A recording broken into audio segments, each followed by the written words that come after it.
The morning sun drifted through the yellow curtains of Derek Miller's kitchen, soft and golden, the way his late wife Margaret had always liked it. Dust motes floated lazily in the air, dancing in silence, while the old grandfather clock in the hallway marked the passing of 9:30. Derek sat at the kitchen table with a thin envelope in his hands. His fingers trembled slightly as he unfolded the paper. $3,000. The bill from last month's hospital visit stared back at him with unforgiving numbers. At 70 years old, numbers like that did not feel like simple math anymore. They felt like warnings carved into paper. The rotary phone on the wall rang suddenly, its shrill voice startling the quiet house. Margaret had insisted on keeping that phone. Black Bakelite worn smooth after decades of use. Derek reached for it with slow hands. The caller ID showed the name of his son, Brandon. That alone made him pause. Brandon rarely called this early in the day. When Derek lifted the receiver, his son's voice filled the line. Bright, too bright, like someone wearing a mask. "Dad, how about some time together today? Let's take the kids to Lake Harmony. Fresh air, family fun. It will be good for everyone." Derek leaned back in his chair, eyes resting on the chrome surface of the toaster. His reflection there looked older than he felt inside. "What exactly do you want to talk about, son?"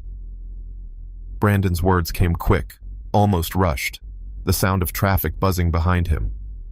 "Better face to face. Bring swim trunks. The kids can't wait." Something inside Derek's chest tightened. Margaret's voice whispered from memory, steady and wise. "Trust your instincts, Derek. They have never failed you." Still, he agreed. Noon then. "But Brandon, whatever this is about, we will face it together as a family." After the call ended, the silence of the house returned heavier than before. Derek set the bill aside and rose slowly from the table. He walked into the living room and lifted a framed photograph. Brandon at 10 years old, gap-toothed smile, holding a fish they had caught together at Lake Harmony. Derek stared at the boy in the picture and wondered when that boy had become the man who now spoke so carefully about houses and finances. Upstairs, Derek opened the bottom drawer of his dresser. His swim trunks lay folded beneath sweaters. As he pulled them out, an old photograph slipped free. Another summer at the lake, this one from 2019. Brandon's arm around Isabel, their children laughing in the shallow water. Derek himself stood by the grill, smoke curling up from burgers. That summer felt so near, yet so far. Isabel had stopped calling soon after. Brandon's smile back then had already carried a shadow he did not admit. At the bathroom sink, Derek tipped his morning pills into his palm. Heart medicine, blood pressure tablets, tiny reminders that 70 was not 50. He studied his reflection. Lines etched deeper across his forehead, gray stubble on his chin, eyes that carried both strength and worry. Was he overthinking? Perhaps. But Margaret's voice returned like a hymn. Trust your instincts. In the garage, Derek packed a small cooler with water bottles and granola bars. His phone buzzed in his pocket. A message from Brandon appeared on the screen. "See you soon, Dad." "Thanks." That word again. Not looking forward to seeing you, not drive safe, only thanks. The word felt like a key that did not quite fit the lock. Derek slid the phone into his pocket and glanced around the garage. His old Ford pickup waited in the filtered light, faithful as always.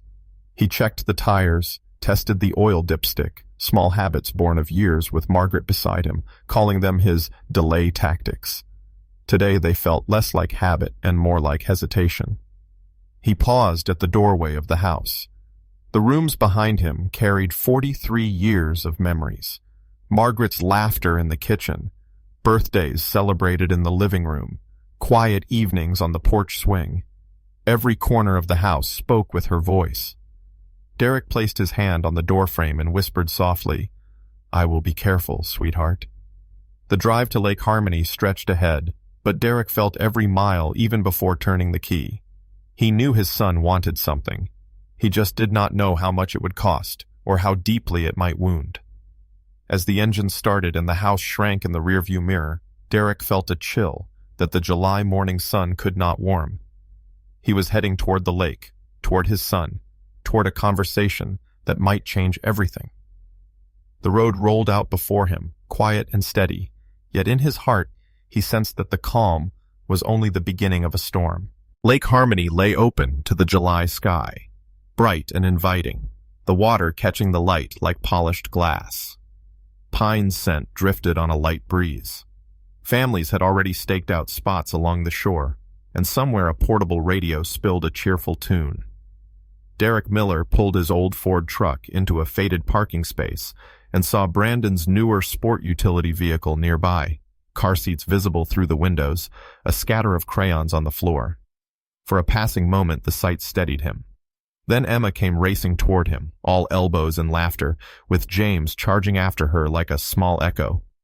Derek bent and scooped Emma into his arms. She squealed and grinned at him, then turned to tug at James's sleeve, urging him to show Grandpa the frisbee. The world felt simple in their eyes. Derek held on to that simplicity as long as he could. Isabel waved from the picnic table, thin and pale in the high light, arranging paper plates beside a small cooler. Brandon approached with a smile that did not reach his eyes and pulled Derek into a quick embrace. "Beautiful day," he said. Derek agreed and took a seat on the weathered bench. He watched the lake in silence while Isabel spread out sandwiches and cut fruit. The children ran to the edge of the water, shoes abandoned in the grass, their frisbee arcing toward a cluster of pines. Sunlight shimmered across the lake. Everything looked like a postcard, but the quiet between the adults held a different current. Brandon cleared his throat. Twice. He asked about Derek's health, about the neighborhood, about the garden that Margaret used to tend. He mentioned the property taxes in a casual voice and asked if the gutters had been cleaned this year. Derek answered each question with patience, but he felt the shape of the conversation before he saw its bones. A few weeks earlier, Brandon had asked about estate planning at the dinner table, pretending it was just a thought experiment.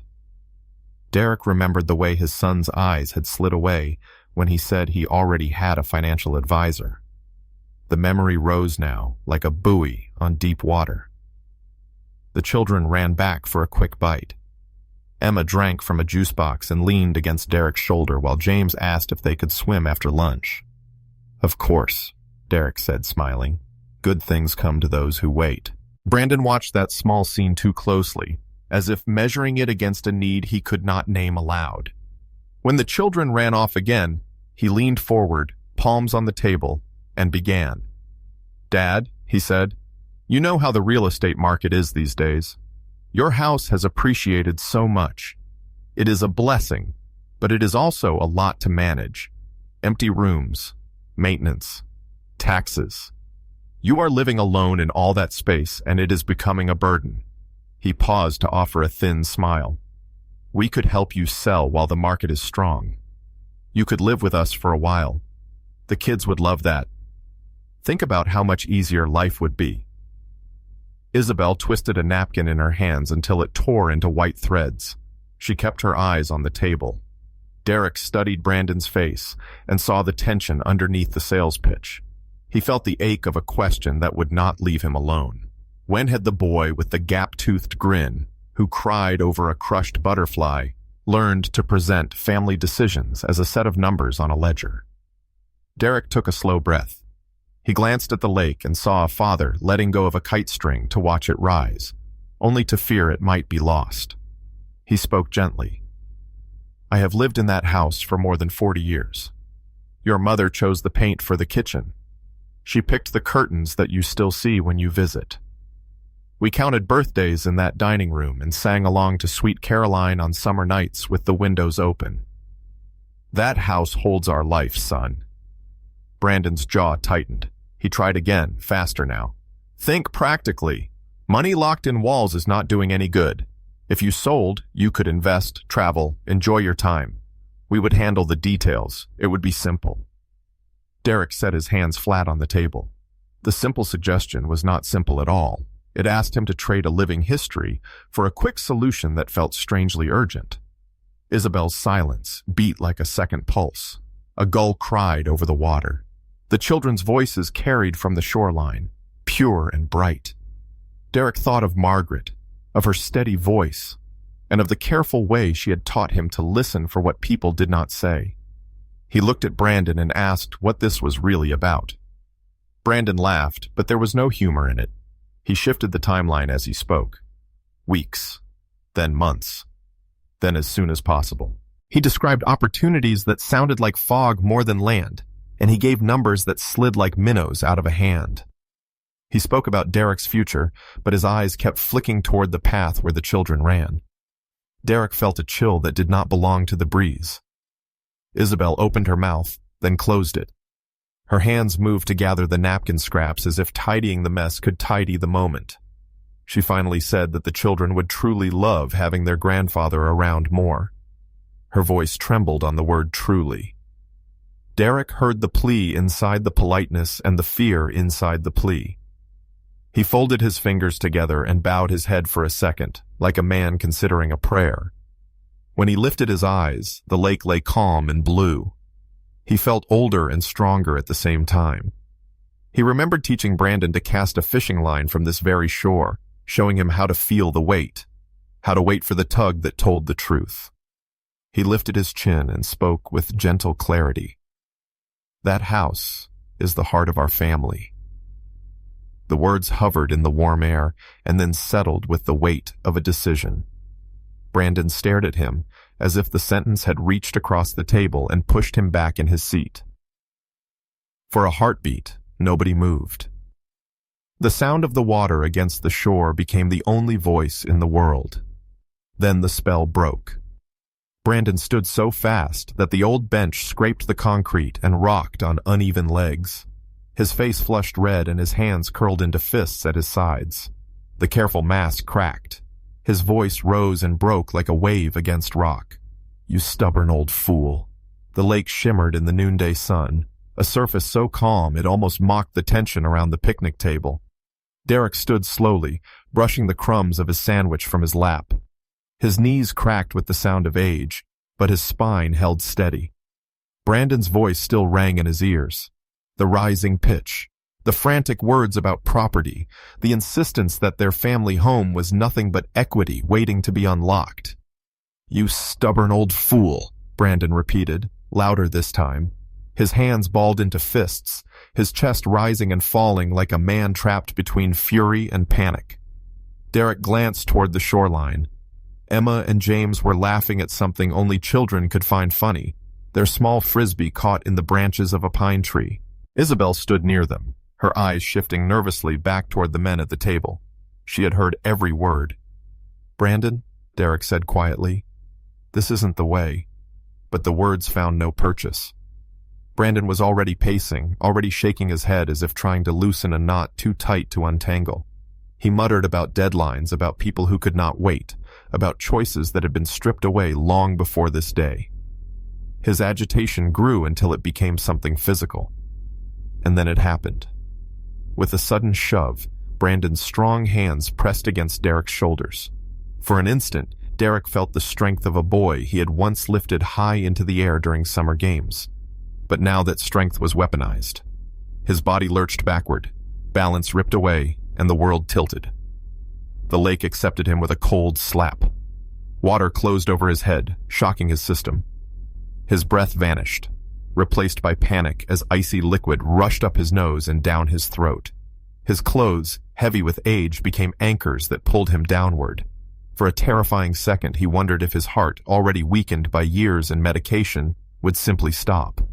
On shore, Brandon's voice cut through the ringing in Derek's ears. Cool off, old man! His laughter was jagged, cruel in its nervous release. Derek thrashed, boots scraping against the muddy bottom until he forced himself upright. He staggered forward through the waist-high water, coughing, gasping, dripping like some old bear dragged from hibernation. And in his hand, above his head, safe from the water, was his phone. The device trembled, but alive, the screen glowing with a small red dot in the corner. Recording. Every word, every gesture, every cruel laugh had been captured. Derek's eyes met Brandon's. In that look lived 40 years of fatherhood, decades of patience, sacrifice, and pride, now hardened into something like steel. He said nothing as he slogged toward shore. His silence was more unsettling than any shouted rebuke. Brandon's grin faltered. His laughter dried in his throat. Isabel took an involuntary step back, covering her mouth as though realizing the line that had just been crossed. When Derek reached the bank, he did not pause to shake off the water. He walked straight past his son, his shoes squelching with each deliberate step. His path led to the parking lot where his old truck waited. "Dad, wait," Brandon called after him. "We can talk about this, like reasonable people." Still, Derek said nothing. He reached his truck, pulled the keys from his pocket, and turned at last. Water dripped from his hair, traced lines across his weathered face, and fell to the pavement below. In his hand, the phone screen glowed. He raised it, tilting it so Brandon could see clearly. The image of himself, furious, shoving his father into the lake, played back in silence.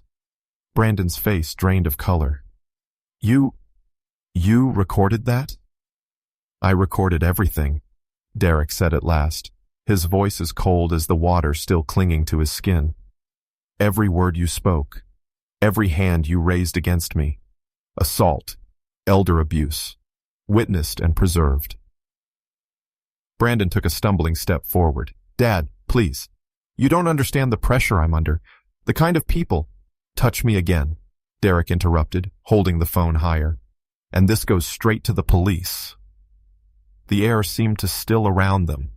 Brandon's mouth opened, closed, opened again like a man drowning on dry land. His height, his strength, his desperate energy, none of it mattered now. The power had shifted. Behind them, Emma's laughter rang out again as she tugged her brother's hand toward the water's edge. They remained mercifully unaware of the storm breaking inside their family. Derek unlocked his truck and opened the door. He looked once more at his son, his voice steady, deliberate. "You'll be hearing from my attorney," he said. "Spend your time thinking how you'll explain this to your children." Then he climbed inside, started the engine, and drove slowly away, water dripping from his sleeves onto the worn leather steering wheel. In the rearview mirror, he saw Brandon and Isabel frozen in the parking lot, their figures shrinking until the lake swallowed them in distance. The road stretched ahead, sunlit and ordinary, but Derek's hands trembled as he tightened his grip on the wheel. He had survived the shove, the water, the cruelty of a son he no longer recognized.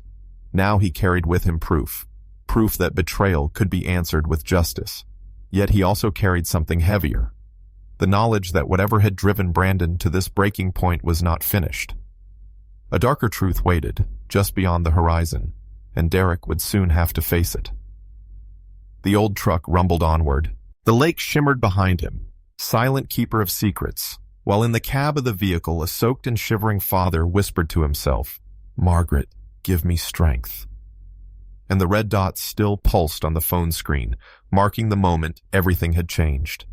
The bell above the cafe door jingled softly as Derek stepped inside. Cozy Corner Cafe smelled of roasted beans and warm pastries, a comfort he had not felt since the day before the lake incident. He chose a corner table, one that gave him a clear view of both the front entrance and the small parking lot outside. After 70 years of life, he trusted instincts sharpened by loss and tempered by hard lessons. The waitress poured him a steaming cup of black coffee. He wrapped both hands around the mug, feeling the heat travel into his bones, still chilled by memory. The red recording dot from yesterday still lingered in his thoughts, pulsing like a warning light in his mind. He had not yet decided whether to share the video with the police. Instead, he waited for answers. At exactly 10 o'clock, Isabel walked in. She wore sunglasses, though the morning was cloudy, and a light scarf wound around her neck despite the summer air. She looked over her shoulder before sliding into the seat across from Derek. Her hands shook as she lifted the cup of coffee he had ordered for her. "I am so sorry about yesterday," she whispered. Derek studied her carefully. Her face was pale, eyes shadowed with sleeplessness. He noticed the way her sleeves shifted when she reached for the sugar packet. Purple marks ringed her wrists. His chest tightened. Those are not from Brandon, Isabel said quickly, reading the question in his eyes.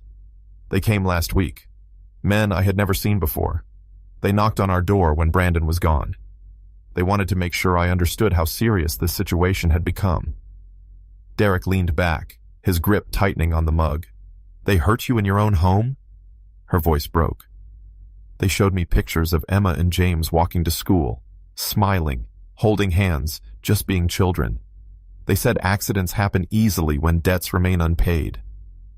The cafe noise seemed to dim around them, replaced by the roar of Derek's heart in his ears. He had feared his son's desperation was about money. But this was darker. How much? He asked softly. It started at $50,000, Isabel replied. Interest, penalties, tricks hidden in the fine print. It is nearly $200,000 now. They want it by the end of the week. She pressed her trembling hands together. Brandon thought he was investing in a business, but they were never investors. They are predators. Derek remembered Margaret's voice, steady in his memory. Trust your instincts, Derek. Now those instincts told him this was no longer a family quarrel, but a crisis with lives at stake. Why come to me now? He asked. Why not sooner? Tears welled in her eyes. Because Brandon begged me not to. He said involving you would only put you in danger too. But after yesterday, after seeing what he did to you, I realized silence was not protecting anyone. Derek sat in silence for a long moment. Outside the window, a boy pedaled past on a bicycle, his laughter ringing bright against the gray sky. Life carried on while his own family teetered on the edge of ruin. You did the right thing coming here, he said finally. His voice was firm but gentle. Emma and James must be safe. That comes first. Isabel nodded quickly, relief mingling with fear. What will you do? Derek lifted his phone from the table. The screen reflected his weathered face, lines carved by love and grief. First, I am going to talk to someone I trust, a man who has guided me through storms before. My old friend Richard Wilson. He will know how to handle this. You will not tell the police yet? She asked. Not yet, Derek said. But the moment those children are in danger, I will not hesitate. Understand this, Isabel. I will not allow anyone, not Brandon, not strangers with debts, to harm them. She covered her face with both hands, shoulders shaking. For a moment, she was not a wife or a mother, just a woman crushed by fear. Derek reached across the table, resting his damp, steady hand over hers. We will face this together, he said. But Brandon must choose his path. I will not be pulled into darkness unless it is to drag him back into the light. The clock above the counter ticked toward 10:30. The cafe door opened and closed with the casual rhythm of morning customers. Yet at Derek's table, time felt heavy, pressing down with the weight of choices that could no longer be delayed. He rose at last, sliding a folded napkin across the table. On it, he had written an address and time. Tomorrow morning, 9 o'clock. Richard's office downtown. Come with Brandon if you can. If not, come alone, but be there. Isabel tucked the napkin into her purse, eyes wide with both gratitude and dread. Thank you, she whispered. Derek gave a single nod. Then he left the cafe, the bell jingling above him as the summer air wrapped around his shoulders. He walked slowly to his old truck, each step echoing with a single truth. The danger was no longer hidden. It was here. And he, an old man with nothing left to lose but his home and his bloodline, would not let the darkness take his family without a fight. The 15th floor of the downtown building smelled faintly of polished wood and old law books. Derek arrived early, as he always did. His leather shoes tapped against the marble floor of the lobby while the elevator carried him upward. In his briefcase, carefully arranged, lay everything he had gathered the night before. The video of Brandon shoving him into Lake Harmony, Isabel's bruised testimony written in her own hand, and a timeline of every conversation since the phone call that had changed everything. When the elevator doors slid open, Derek stepped into the quiet hallway. The gold letters on frosted glass read Richard Wilson, attorney at law. The secretary recognized him at once and greeted him warmly. Derek had been here before, though never under circumstances as grave as these. He sipped the coffee she offered and sat in the waiting room, staring at the city skyline. Minneapolis stretched wide beneath the summer sun, the same city where Margaret had built her garden, where Emma and James went to school, where life had always felt steady, until now. The office door opened. Richard appeared, tall and straight despite his own gray hair, with the measured expression of a man who had carried other people's burdens for decades. He clasped Derek's hand firmly. "Come in, old friend," he said, his voice steady. "We will sort this out." They settled into the conference room, a space lined with law books and framed certificates. Richard flipped open a yellow legal pad and looked at Derek with patient eyes. "Show me everything." Derek did. He laid out the phone on the table and pressed play. Together they watched Brandon's face twist in desperation, his hands shoving his father backward into the cold water. Derek kept his gaze fixed on the screen, refusing to flinch as the sound of his own struggle filled the room. When the video ended, silence hung heavy. Richard exhaled slowly. "This is strong evidence. Elder abuse, assault, intimidation. No jury would take that lightly. But," he added, tapping his pen on the pad, "if what Isabel said is true, then this goes far beyond family violence.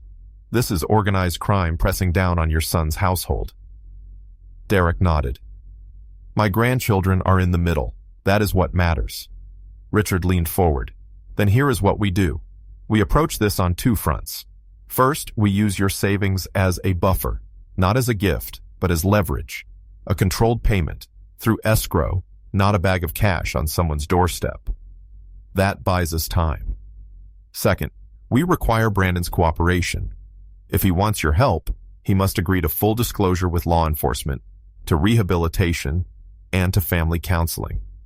We turn this disaster into a structured agreement with real consequences." Derek frowned, his weathered hands folded tightly on the table. "And if he refuses?" "Then you walk away," Richard said without hesitation. "The law will handle him. You have already endured an assault at his hands. You owe him nothing beyond the chance to choose redemption." The words settled into Derek's chest like stones. He thought of Emma's laughter, James's eager questions, Isabel's trembling hands. He thought of the boy Brandon had been, holding up his first fish with a grin too wide for his young face. Love did not erase betrayal, but it made him willing to try one last time. Richard sketched diagrams on the legal pad, outlining terms as if preparing for battle. Mandatory therapy sessions, regular check-ins, almost like probation, financial transparency, a formal family contract, enforceable in court. He breaks it, he loses everything. Derek felt something he had not in days: control. For too long, the storm had tossed him without direction. Now, with Richard's steady hand, he saw a map forming. Not easy, not painless, but a path forward. "What about the men who threatened Isabel?" he asked. Richard's eyes sharpened. "We let them think they are being paid. Meanwhile, law enforcement watches every step. Once Brandon cooperates fully, the net will close. The goal is to keep Emma and James safe until that day." The meeting stretched into hours. Coffee cups emptied and refilled. By the end, Derek carried a folder filled with contracts, instructions, and hope. As he stepped out into the summer air, the city no longer felt quite so heavy. He knew the road ahead would test every ounce of patience he had left, but for the first time since the lake, he felt he had more than memories to guide him. That evening, at home, Derek set up the living room carefully. He moved the chairs into a circle, the way Margaret had arranged them for birthdays and Christmas mornings. The air carried the scent of her curtains and the weight of her absence. He whispered softly to the room, "We are going to try, sweetheart. One more time." The plan was clear. Friday, his family would gather in this room. Brandon would be faced with the truth. Not only the evidence of his violence, but also the chance to choose a different path. Derek would give him that choice. Only once. As he placed the folder on the coffee table, Derek felt the quiet strength of a man who had survived loss, betrayal, and time itself. He would not let fear dictate the end of his story. This chapter belonged to him. The late afternoon light at Derek Miller's house carried a quiet that felt almost holy. Sun fell through the yellow curtains that Margaret had chosen years ago, turning the living room into a soft field of gold. Derek moved slowly through the space, careful and deliberate, the way a man handles a keepsake that can break if rushed. He dusted the mantel with a cloth that had seen better days. He set coasters on the coffee table, not because anyone demanded it, but because small courtesies helped him believe order was still possible. He placed a bowl of sugar and a small pitcher of milk beside a neat row of mugs. The smell of fresh coffee rose into the room, warm and steady, a familiar ally. He paused to listen to the old clock on the mantel. The tick and the tock had been the spine of this home through storms of laughter and storms of grief. Margaret used to polish that clock on Saturday mornings while she hummed a tune from their younger years. He could see her in his mind. Her shoulder turned to the window, the late sun pinning a soft halo in her hair. Grief moved through him like a tide, but he did not let it pull him under. He straightened one more cushion. He looked at the circle of chairs he had arranged. It looked like a meeting of grown people who had come to be brave. Derek checked the front door and the back door and the small latch on the porch, not out of fear, out of habit. He had promised himself that whatever happened today would happen in the open, in the light, with rules and witnesses and a pot of coffee between people who had forgotten how to be careful with each other. He had placed a small basket of toys near the bookshelves where the children had always liked to play. Wooden blocks in bright colors. A small train that still worked when the switch was slid to the right just so. All of it set out with the same quiet hope. Let the children feel safe. He stood by the window for a long minute and let his eyes settle on the front walk. The hydrangeas were just starting to bloom, fat blue heads leaning toward the pathway in a show of eagerness. Neighbor Linda Chen had dropped off a lemon pie earlier, the same recipe she shared with Margaret once a summer. The pie waited in the kitchen beneath a clean towel. He would serve it if the meeting reached a point where sweetness could be welcomed. He doubted that point would come, but hope can be stubborn when a house has carried it this long. There was a soft knock at the door. Derek did not jump. He felt his breath rise and fall. Then he opened the door to see Richard Wilson standing there in a light gray suit, tie slightly loosened, briefcase in hand. Richard had the look of a man who had walked other men through difficult seasons and not lost his own balance. They shook hands in the doorway, not as client and attorney, but as men who had first met in their youth, when they believed that time was a long road with no sudden turns. Richard's eyes moved over the room and found the circle of chairs and the coffee and the quiet. He nodded once in a way that said this had been done with love. "Thank you for coming," Derek said. "Thank you for calling," Richard answered. "We will keep this steady." They sat for a few minutes with the sound of the clock counting down to whatever would arrive at the doorstep. Derek poured coffee into heavy mugs and set one before Richard. They spoke about small things on purpose. The weather. The pie. A memory of Margaret standing on the porch waving with both hands when Richard and his wife had driven away after one Thanksgiving. The story made Derek smile in the fragile way a man smiles when he allows a kindness to rest in his chest, but will not hold it too tightly.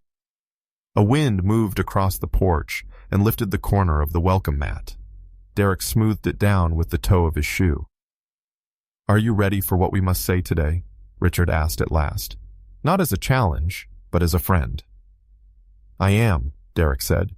"I am ready to say what must be said. I am ready to hear what must be heard. I am not ready to pretend that yesterday did not happen." "Good," Richard said. "Truth is the only way through."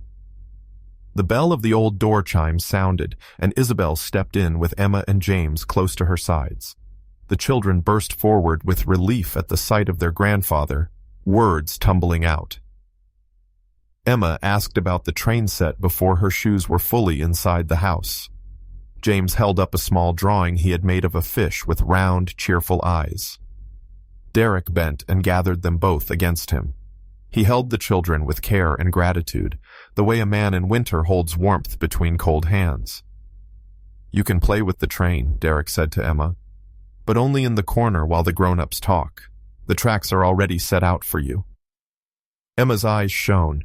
She took her brother's hand and led him to the basket of blocks like a queen leading a prince into a safe country.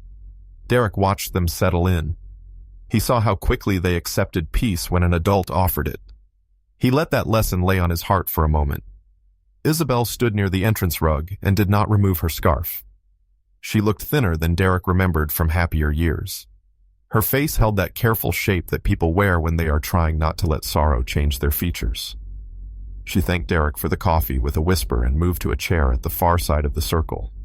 Her eyes fell in gratitude on the basket of toys, then rose and held Derek's gaze for a heartbeat that said more than words.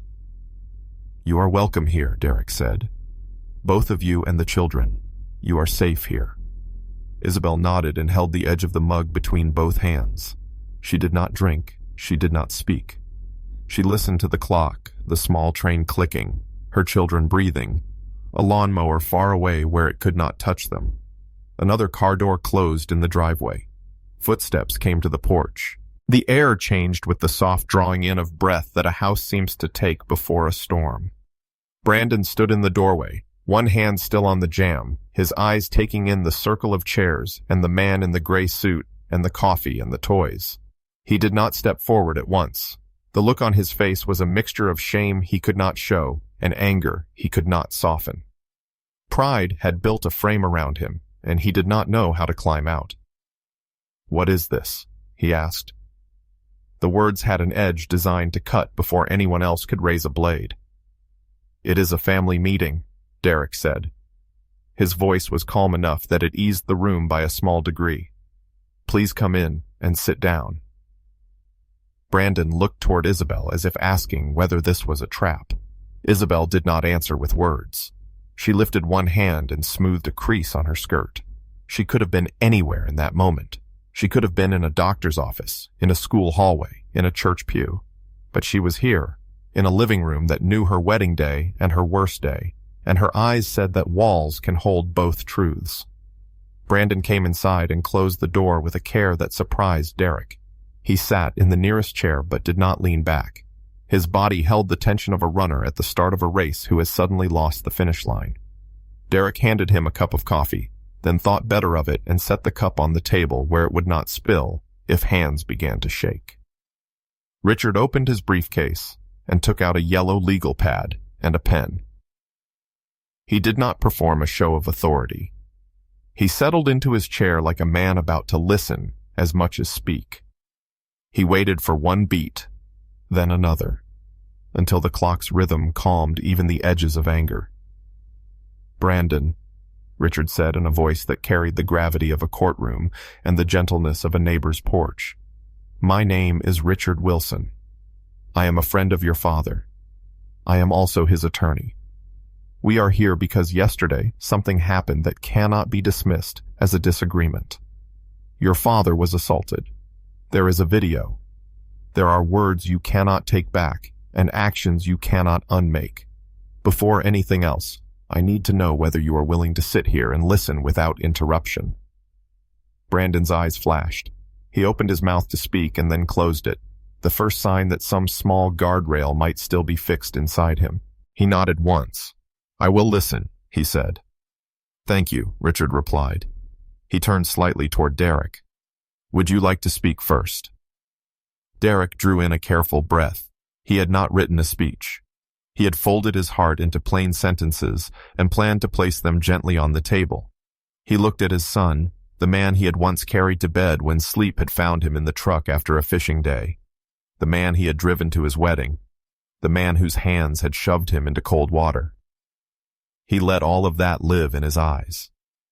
He began. "I love you," Derek said, and the room shifted. "I always have, and I always will.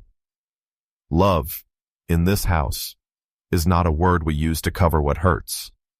Love in this house is a word we use to tell the truth.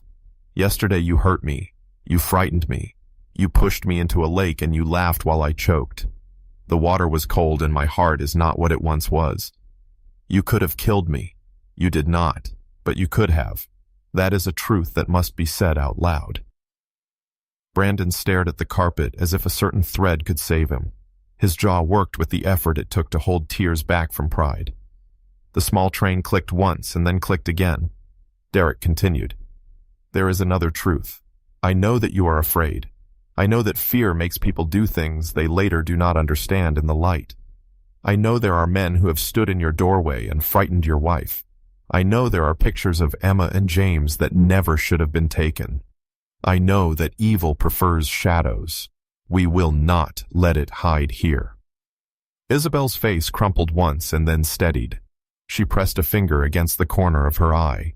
She did not wipe away the tear that fell. It had earned its way down her cheek. Richard set his pen on the pad. His eyes moved to Brandon. Your father has evidence of what happened yesterday, he said. He also has a heart willing to give you one chance to choose another way. Before we speak about terms, we will make sure there is no confusion about the facts. Derek reached into his pocket and took out the phone. The same phone he had held above the lake water, with a grip as old and fierce as a climber's rope. He unlocked the screen without looking down. He did not need to. The motion lived in his hands from years of calling Margaret to say that he would be late for dinner, from sending Emma a picture of the train set, from answering the call he had picked up yesterday morning that had changed the shape of the day. He placed the phone on the coffee table, face up, a small square of light in a circle of people trying to face their own darkness. He pressed play. For a moment there was only the bright image of the lake, sun skimming its surface in a way that made everything look simple. Then the voices came.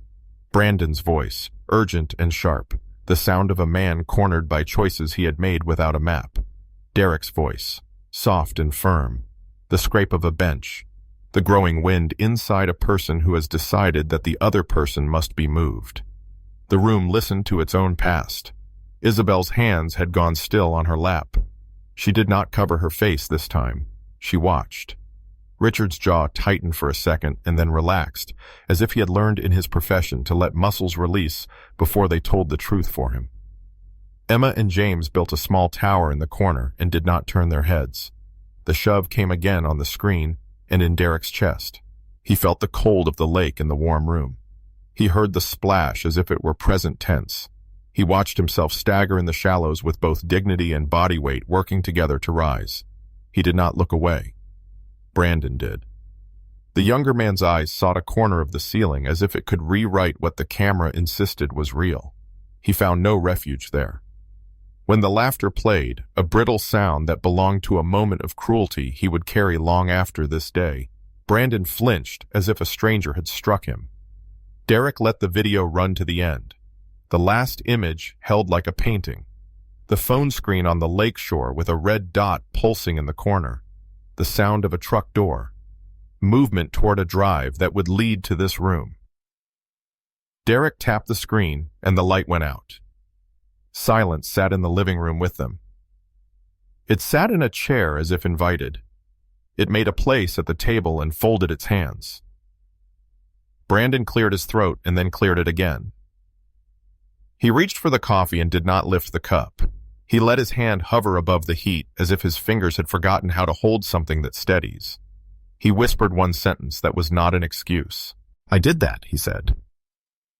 No one told him yes or no. The clock answered with one measured tick. Then Richard spoke in a voice designed to leave no room for misunderstanding. You did, he said. And because you did, the law can act. Because you did, your father can press charges for assault and elder abuse with evidence that is not open to doubt. That path is clear, and we can take it before this day ends. But because your father asked me to offer another path first, we will. Brandon looked at his father as if seeing him for the first time since childhood, when fathers are made of steel and bread and stories at the edge of sleep. Derek did not offer him a rescue with his eyes. He offered him a chance. There is a difference. Richard lifted the legal pad. He wrote a title at the top in neat, firm letters. Family Agreement. He underlined it once. He looked at Brandon as if inviting him to rise into a part of himself that had not been broken. "These are the conditions," Richard said, but he did not list them yet. He waited.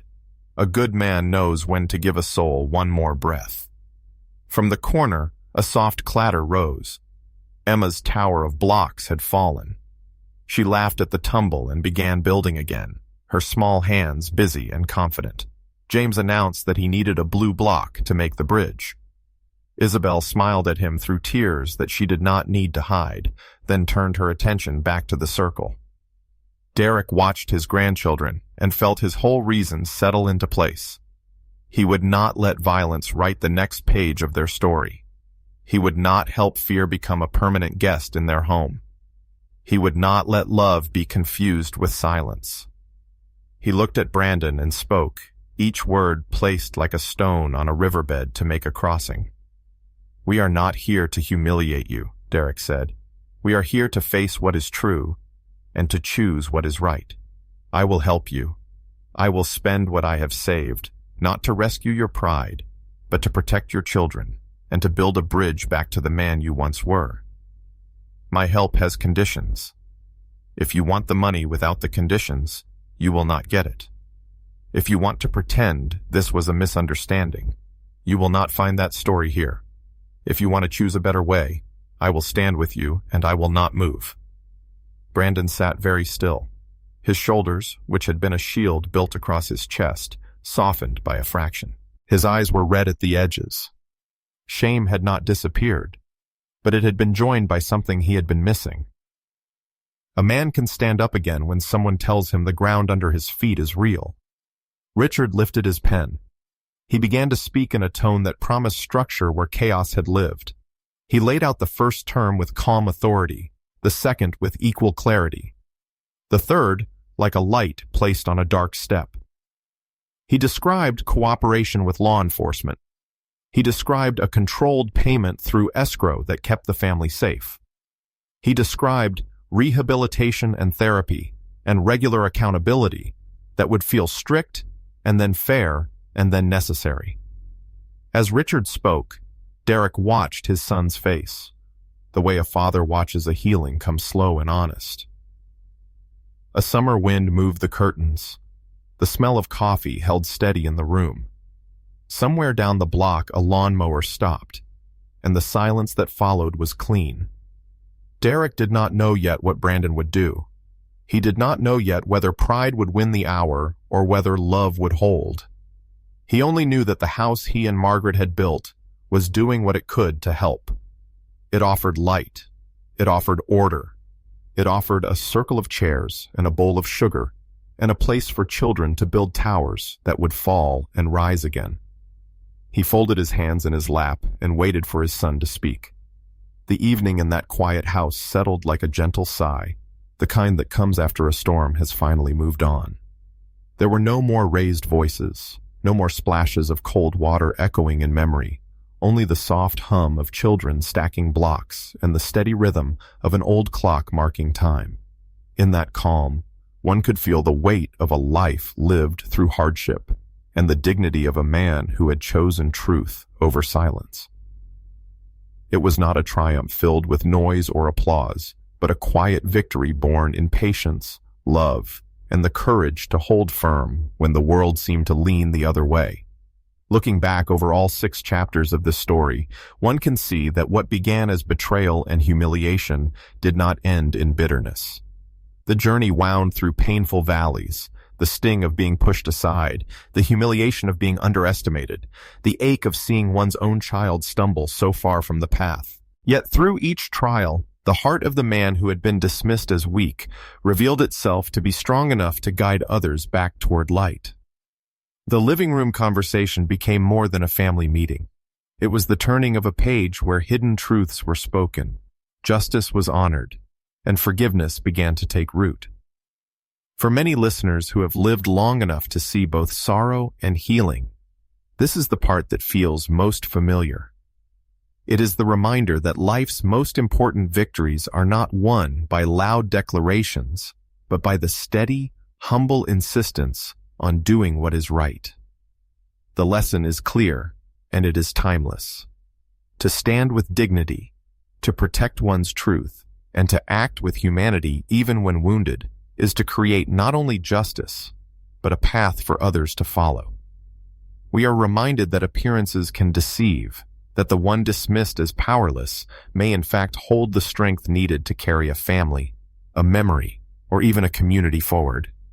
Like the quiet lamp in a window that offers direction to a traveler in the dark, one steadfast act of courage can guide those around us through their own storms.